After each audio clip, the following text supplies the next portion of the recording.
Welcome to Mythical Phylogeny Adventures. I'm your guide Jason. Since it is near the start of spring, I believe that we should look at one of the most important factors in the creation of human culture, and that is agriculture.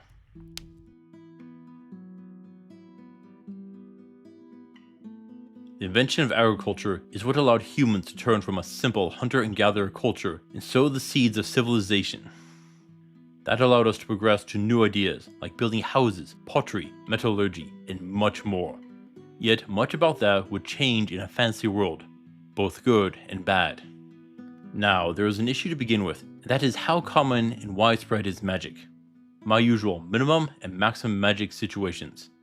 Of course, it is better to start with a minimal magic. Under this premise, magic is rare and limited, and that means that it is unlikely that farmers would have access to much magic. That will result in something more akin to our world, to be sure. With a couple of exceptions. The first is, of course, the presence of monsters.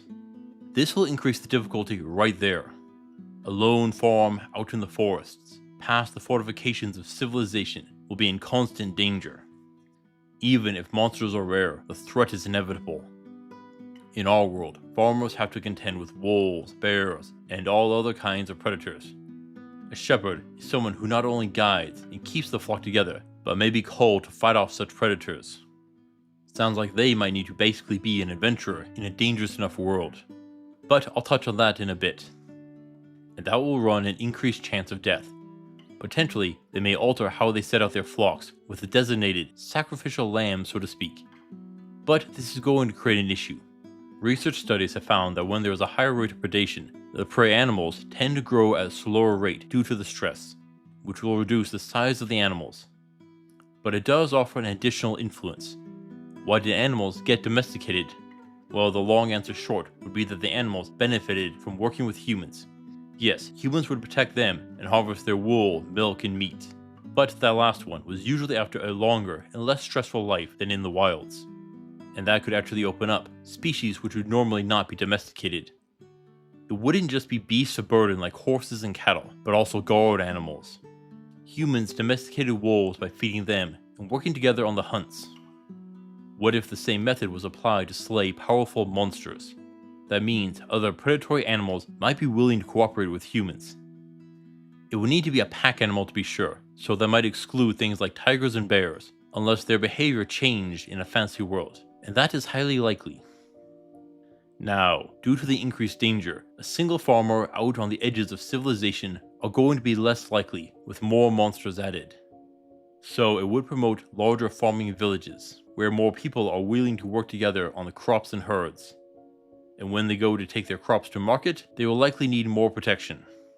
There are a few changes which comes in a fantasy world even when magic is limited. Just the addition of more monsters will promote a more defensive mind in the handling of the world.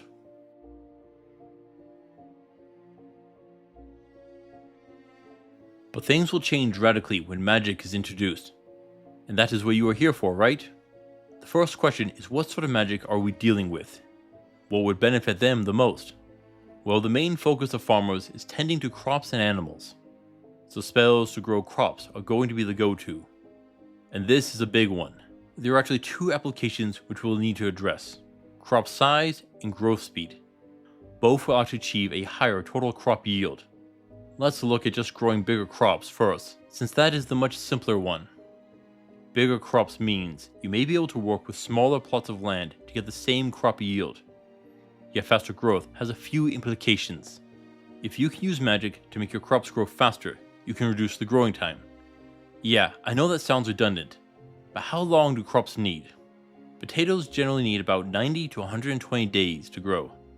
What if you can reduce that to half, a month, a day? That sounds good, right? And you know, I'm going to say that there might be some issues. Have you heard of crop rotations?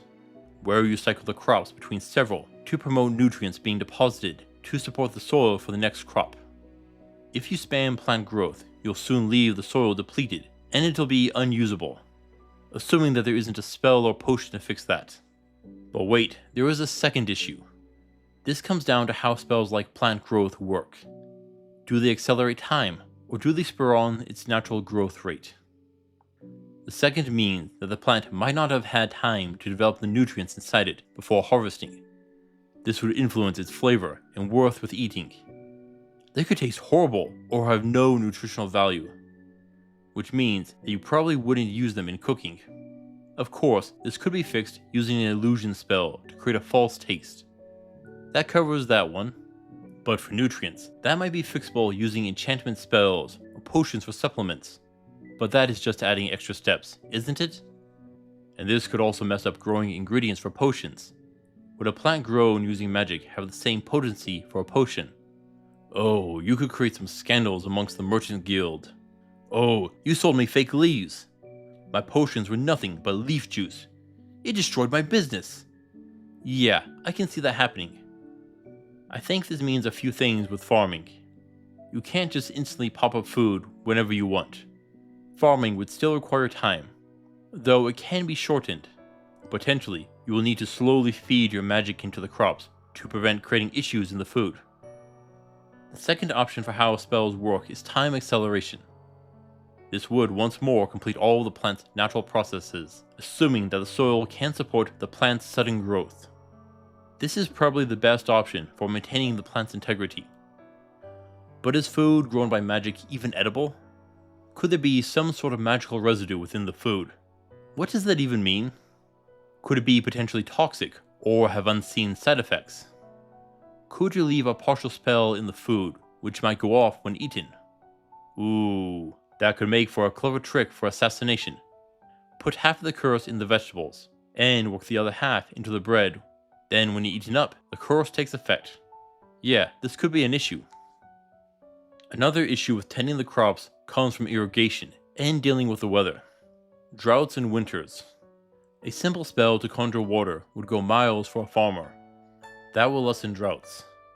Winters could still be hard. You might need to mix in healing and light spells to promote growth. But this means that you could continue to farm even in the winter, which will do much to improve crop yield. It would also place less burden on food preservation. Now, the easiest way to achieve this would be using time magic. Stop the flow of time, and it can't rot while stored. Though, would healing magic undo rotting food? Rotting could be viewed as an infection, or is it more of old age? Infection sounds more likely. So, that should be another reason to use healing magic. There is a second area which farmers need to handle, and that is livestock. And that makes the most obvious spell right away a spell to speak with animals. That right there makes shepherding and herding much easier. You can just tell the sheep and cattle to go where you want them and come back. If you could speak with animals, you could also make work on the farm easier. You could explain to the ox why you are plowing the fields and better motivate them. Overall, I would say that a farmer would most likely best be served using the magic of a druid. Wouldn't you agree? Maybe a shepherd would be better as a ranger. They are the protectors of the animal and need to be able to travel as they work. Yet, there are other spells which might be helpful. We talked about growing bigger plants, but what about bigger animals? A bigger pig means more bacon, now doesn't it? Bigger cattle, more beef. That sounds good. What is that, an enlargement spell? But could we do this using healing magic? Muscles bulk up from micro tears and then healing back up, so it should be possible in theory.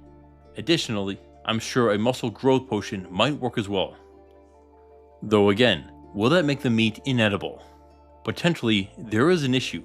In ecology, there are toxins which can build up in predators after it has been passed through multiple prey animals. And this could bring up the issue I spoke about earlier with magic poisoning plants. Even if the plants are edible, it could still be concentrated enough that by the time it reaches human consumption, that it is dangerous. The last thing is manual labor. Let's be honest, plowing fields, chopping wood, and harvesting crops is tough work. These will be long days. You'll be moving heavy loads and breaking ground using the hoe. This will take strength and endurance. So, what can we do about all of that? Well, buffing spells are important. Something to improve your abilities will help you get your work done much faster. And you can cast it on more than just yourself. Remember that big ox you got plowing the fields? Well, there are two options. Buff it or yourself. If the ox is stronger, the work is easier. But if you cast it on yourself, then you could pull the plow. No need to argue and coax the ox to do it. Okay, farmers would definitely benefit from using magic. In fact, even in a world where magic is limited, it may benefit the government to deploy what few mages they have to go and aid the farmers. It could be critical in building up their military and preventing disasters. Which spells do you think would most benefit farmers? Thank you for watching, adventurers. Please return next time. Until then, I'll see you on the roads.